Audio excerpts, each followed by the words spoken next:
The snow is falling and the roads are getting treacherous, and it will only get worse. Hundreds of accidents already piling up on Montana Highway Patrol's website, from slide-offs to jackknives and even rollovers. First responders urging people to stay home unless absolutely necessary.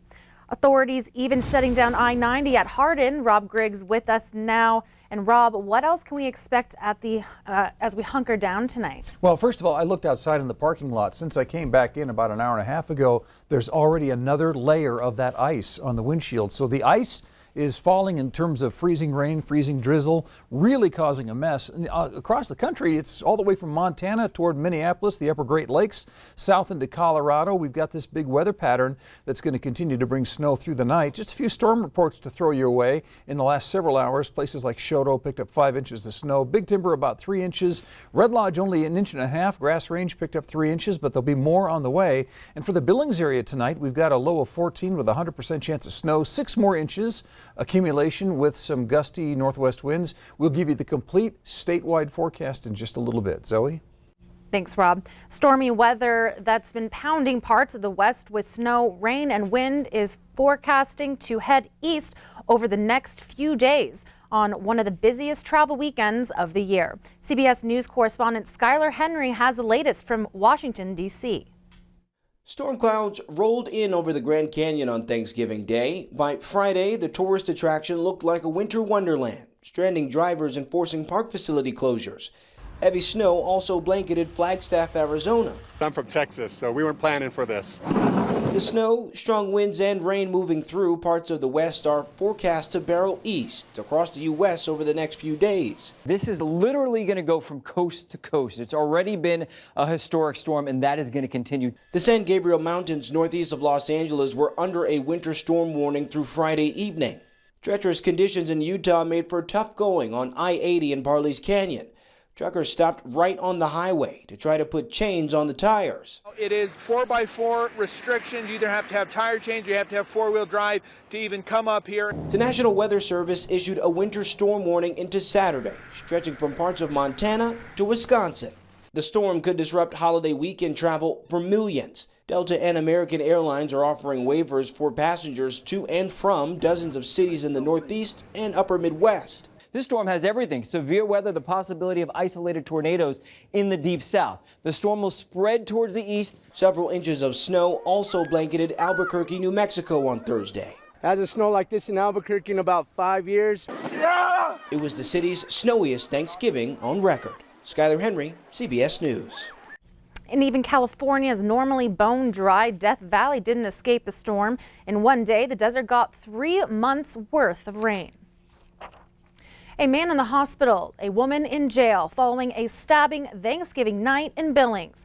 42-year-old Stephanie Ray McGillis is facing 2 charges of aggravated assault and assault with a weapon. Police responded to a call on Nail Avenue to find McGillis and a 47-year-old man she had been living with covered in blood. The man told police that during the course of an argument, McGillis cut his foot with a long knife, then took out another one and stabbed him 2 more times.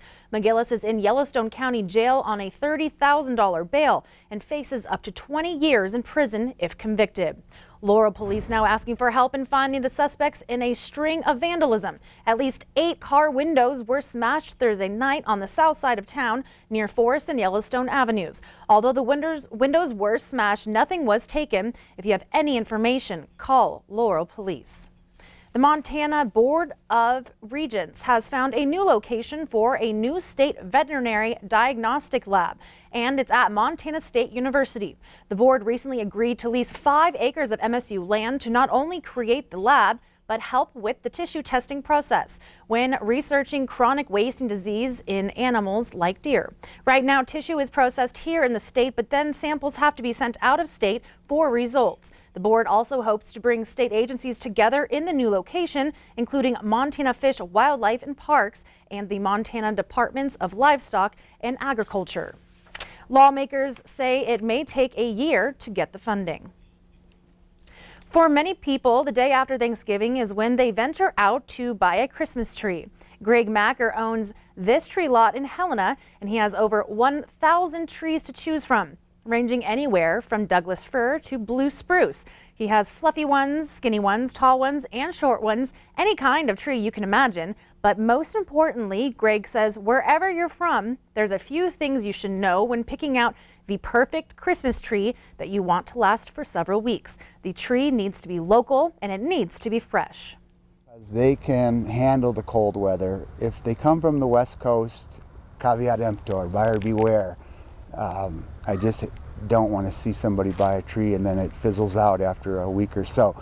And that's why it's important to buy a tree that's from Montana, because they are acclimated for this climate and can withstand this cold, bitter temperatures like we're having today. Take the needles and push them back in your hand, and if they stay on there, that's an indication of a very fresh tree.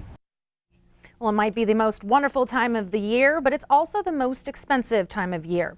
With stores packed with shoppers frantically looking for Black Friday deals, we wondered how much money are people willing or able to spend on the holidays? Turns out in Montana, not that much. Jill Valley dug into the data for some holiday green. And we're off. The search for that perfect gift or that perfect deal. And there are a lot of surveys and statistics predicting where we are shopping and how much we'll spend. The National Chamber of Commerce says Americans will spend an average of $1,047 on the holidays.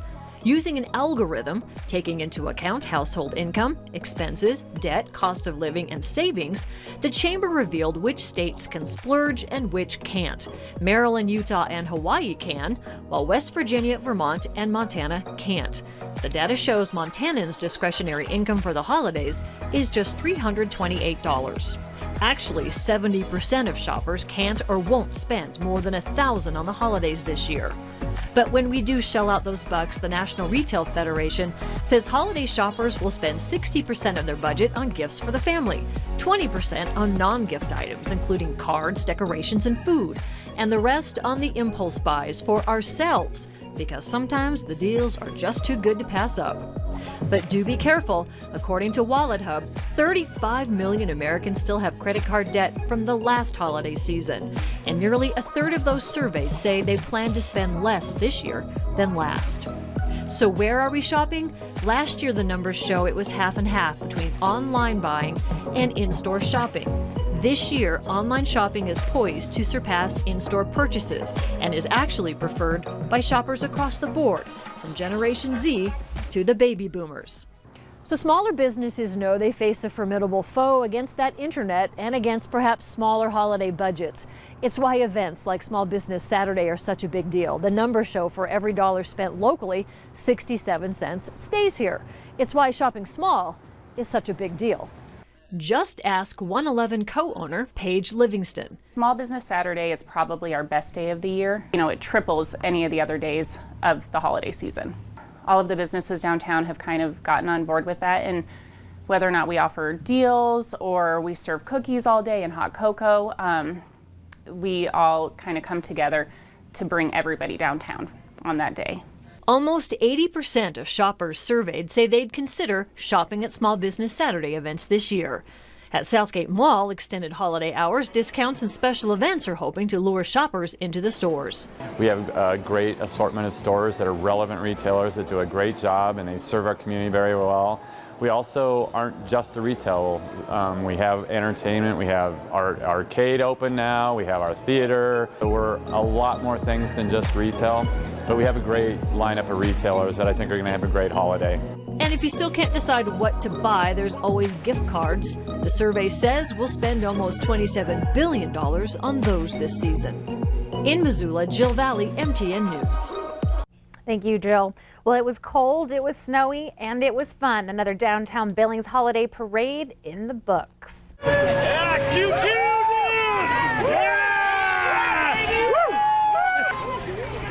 Well, the cold didn't stop hundreds of people from flocking to the streets of downtown to take in dozens of floats. Mother Nature even getting in on this year's theme of Let It Snow. And of course, no parade would be complete without Santa, and he closed out the parade as we usher into another holiday season. Well, coming up on tonight's 10 o'clock news, what doesn't end up as a turkey sandwich often ends up in the trash. Find out how much is wasted during the holidays.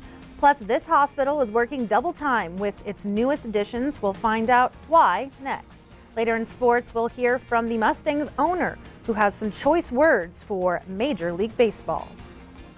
You're watching MTN News with Janelle Slade and Russ Riesinger, Storm Tracker weather with Bob McGuire, and sports with Scott Breen. This is the 10 o'clock news on Q2, Montana's news leader.